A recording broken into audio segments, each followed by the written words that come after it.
मध्य प्रदेश में अब ओबीसी वर्ग के विद्यार्थियों को 27% आरक्षण के साथ सरकारी नौकरियों में जगह मिलने वाली है। मध्य प्रदेश की सरकार भारतीय जनता पार्टी चला रही है। भाजपा सहित कांग्रेस, समाजवादी पार्टी और सारे दल अब एकजुट होकर प्रदेश में 27% आरक्षण की तैयारी करने में जुट गए हैं। हालांकि अब तक इन दलों के बीच लड़ाई चल रही थी और सभी 27% आरक्षण की वकालत करते हुए इस मुद्दे पर एकजुट नहीं हो पा रहे थे। ये मामला सुप्रीम कोर्ट में भी विचाराधीन है, जहां 22 सितंबर से इस मामले की डे टू डे हियरिंग शुरू होने वाली है। अब मध्य प्रदेश के मुख्यमंत्री डॉक्टर मोहन यादव ने इसकी पहल की है। उन्होंने भोपाल में अपने आवास पर एक सर्वदलीय बैठक बुलाई और इस बैठक के माध्यम से सभी दलों को एकजुट करने की कोशिश की। सरकार द्वारा आज ये सर्वदलीय बैठक हमारी बुलाई गई थी, जिसमें भारतीय कम्युनिस्ट पार्टी, आप पार्टी, समाजवादी पार्टी, भारतीय इंडियन कांग्रेस, भारतीय जनता पार्टी, हमने सबने मिलकर के हमारे राज्य के ओबीसी वर्ग के आरक्षण को लेकर के जो सुप्रीम कोर्ट में प्रकरण चल रहा है, जैसा कि हम सबकी भावना है, ये चलने वाले कोर्ट के स्टे पर चूँकि कांग्रेस भी और बाकी अपोजिशन पार्टी भी और भारतीय जनता पार्टी भी सबने अपनी विधानसभा में भी इस बात को स्पष्टता के साथ रखा था कि 27% आरक्षण देने में हम यूनानिमस तैयार हैं। तो चूँकि कोर्ट में अलग अलग वकील लड़ रहे हैं, अलग अलग प्रकार से प्रकरण है, लेकिन चूँकि सुप्रीम माननीय न्यायालय ने एक निर्णय लिया कि वो 22 सितंबर से डे टू डे की इसकी हियरिंग करेंगी। ऐसे में डे टू डे की हियरिंग करने में हमारे सब वकीलों का भी मत इकट्ठा आए या वो वकील बैठ करके डिसाइड कर ले कि क्या हो सकता है, वो उस तरह से अपनी लाइन बनाए। हम सब मिलकर के हमारे जो विधानसभाओं के अंदर अलग अलग हमने सबने अपनी बात का समर्थन दिया था, उसी बात के लिए दोबारा आज हम सब बैठे भी हैं और एक सर्वदलीय संकल्प हमने भी पारित किया है, जिसके आधार पर ये ओबीसी आरक्षण देने के लिए एकजुटता एक फोरम पर आए और इसी में विधायिका, न्यायपालिका, कार्यपालिका सम्मिलित रहे। इसके क्रियान्वित करने के समय के प्रयास करेंगे और इससे जुड़े वकीलों को 10 सितंबर के पहले सभी सामूहिक रूप से बैठ करके बात कर ले, क्योंकि ये बात सही है कि जो हमारे अनहोल्ड ये जो 14 और 13% के अभ्यर्थियों का प्रकरण चला है, तो 14% क्लियर हुए लेकिन 13% पेंडिंग है। अगर माननीय न्यायालय जल्दी से इसका निराकरण करेगी तो हम सब चाहते हैं कि जल्दी से जल्दी 13% जो बचे हुए विद्यार्थी हैं, जिनकी एज लिमिट से भी बाहर हो रहा है, उनको भी इसका लाभ मिल जाए, वो सब नौकरी में लगे। कुल मिलाकर के कई विभागों में जिनमें आरक्षण नहीं था वहाँ भर्ती भी करी है, लेकिन अभी जो एक भी बच्चा बचने नहीं पाया, ये सभी दलों की भावना है और सभी दलों की भावना के आधार पर हमने आज बैठकर निर्णय लिया। मुख्यमंत्री डॉक्टर मोहन यादव ने कहा कि सभी दल 27% आरक्षण के लिए एक राय हैं। हम अब इसके कानूनी पचड़े को मिटाने में जुट गए हैं।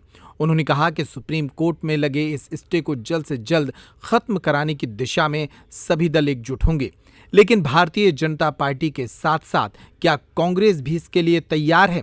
सर्वदलीय बैठक में शामिल हुए उमंग सिंघार और जीतू पटवारी ने सबसे पहले बैठक से बाहर आकर अपनी राय व्यक्त कर दी।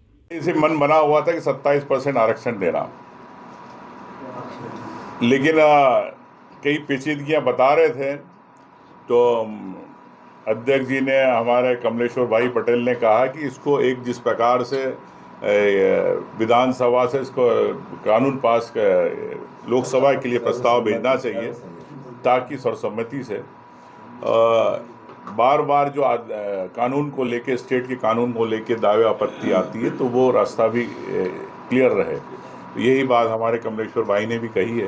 तो मैं समझता हूँ कि इस बात पे भी सहमति बनी है, तो सर्वसम्मति से ये सभी सर्वदलीय से इस बात को कि अब 27% का आरक्षण कम जो है मुद्दा अब प्रदेश के ओबीसी वर्ग के लिए खुल गया है, क्योंकि अभी तक इन्हीं की तरफ से अड़ंगेबाजी थी, इन्हीं की तरफ से कानूनी दावपेच थे भारतीय जनता पार्टी की तरफ से।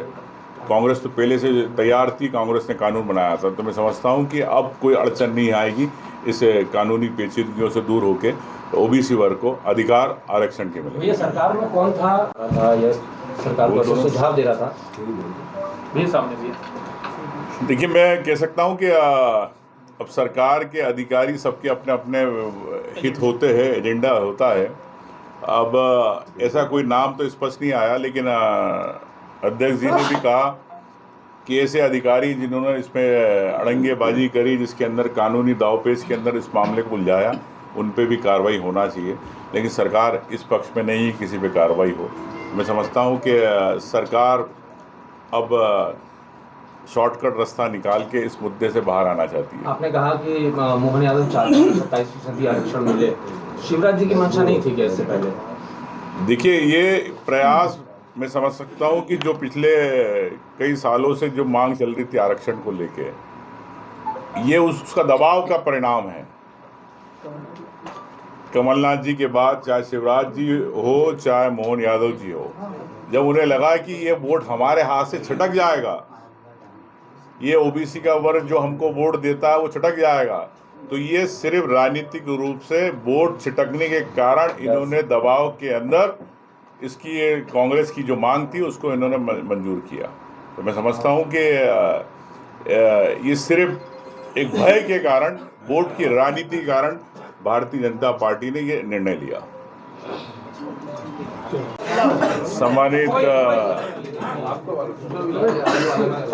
प्रदेश जीतू पटवारी जी, सम्मानित अरुण यादव जी, सम्मानित कमलेश्वर पटेल जी, सम्मानित अशोक सिंह जी, सम्मानित पत्रकार बंधुओं,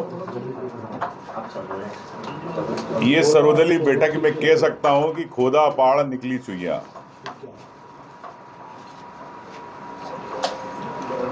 कांग्रेस पार्टी ने कमलनाथ जी की सरकार के समय ये कानून पास किया था और कई जगह इस पे भारतीय जनता पार्टी की सरकार ने आपत्ति लेते रहे, कोर्ट में चाहे पीएससी के माध्यम से आपत्ति लेते रहे। कथनी और करनी में फर्क था, 6 साल हो गए। मैंने आज सर्वदलीय बैठक में प्रशांत सिंह जी भी थे, साथ में महाधिवक्ता, हमारी तरफ से भी सभी एडवोकेट थे।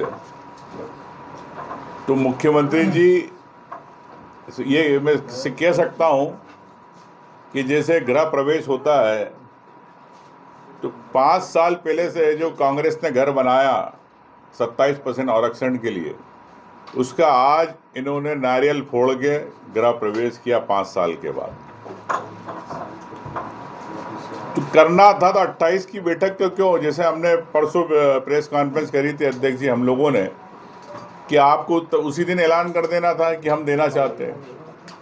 तो ये सिर्फ श्रेय की लड़ाई है, होड़ की लड़ाई है। मैं समझता हूं कि जब किसी विकास या समाज या किसी के अधिकार की बात होती है तो उसमें राजनीतिक बात नहीं होना चाहिए, उसमें उस समाज उस वर्ग की बात होना चाहिए। ठीक है, हम स्वागत करते हैं मुख्यमंत्री जी गणेश चतुर्थी के अवसर पर पूरी भारतीय जनता पार्टी को सद्बुद्धि आई, तो भगवान गणेश जी यही प्रार्थना करूँगा कि जल्दी से जल्द सब जो युवा है पिछड़े के, जिनका आरक्षण रुका हुआ है, जिनको परीक्षाओं के अंदर होल्ड किए हुए रिजल्ट, उस पर सरकार अपनी और कांग्रेस पार्टी की ओर से जो वकील है संयुक्त रूप से बैठक करके इस पे दिल्ली के अंदर जो 22 सितंबर है, जब से शुरुआत हो रही जिस तारीख से डे टू डे, उसमें दोनों पक्ष मिलके बात रखेंगे। और मैं समझता हूँ कि देर आए दुरुस्त आए, और सरकार ने अपनी गलती मानी, वो सुधार करने का प्रयास किया। तो ये कांग्रेस की, ये कह सकते हैं कि एक इतनी लंबी लड़ाई थी जिसकी सभी कांग्रेस के नेताओं ने लड़ा। हम लोगों ने भी, पूरे कांग्रेस के विधायकों ने विधानसभा में इस बात को लड़ाई लड़ी। कांग्रेस पार्टी ने पूरे ज़मीन पे लड़ी। कई ओबीसी की महासभा इस मांग को कर रहे थे। तो मैं समझता हूं कि ये एक पिछड़ा वर्ग के इसमें कांग्रेस की जो प्रयास की थी, जो 5 साल पहले हम लोगों ने कानून लाया था, उसकी एक बड़ी जीत है। और मुख्यमंत्री जी से मैं ये आग्रह करूंगा कि जल्द से जल्द आप सुप्रीम कोर्ट में, हमारे वकील आपके वकीलों के साथ बैठने को तैयार है, इस पर तत्काल जल्दी से जल्दी आप कराएं। और मैं तो चाहता हूं कि सरकार अपनी तरफ से एक हलफनामा भी दे दे कि हमें कोई परेशानी नहीं है 27% आरक्षण देने की। ये भी एक हलफनामा सुप्रीम कोर्ट में सरकार को देना चाहिए। बैठक में आप लोगों की बात ऐसा है कि कानून 6 साल लागू नहीं हुआ है, तो इसका दोषी कौन है? और जिन लोगों ने गड़बड़ की, क्या उनको सजा मिलेगी? शिवराज सिंह चौहान और मोहन यादव बीजेपी, जो 6 साल से ओबीसी आरक्षण कांग्रेस पार्टी ने दिया था, उस आरक्षण को रोका क्यों? इसके लिए सरकार नाक रगड़ के माफी मांगेगी ओबीसी समाज से। सवाल ये है, हम रखेंगे तथ्यात्मक पक्ष। कुल मिलाकर अगर सब कुछ ठीक रहा तो आने वाले कुछ ही महीनों में प्रदेश की सरकार मध्य प्रदेश में 27% ओबीसी आरक्षण को लागू कर देगी, जो कि पिछले 6 वर्षों से लंबित था।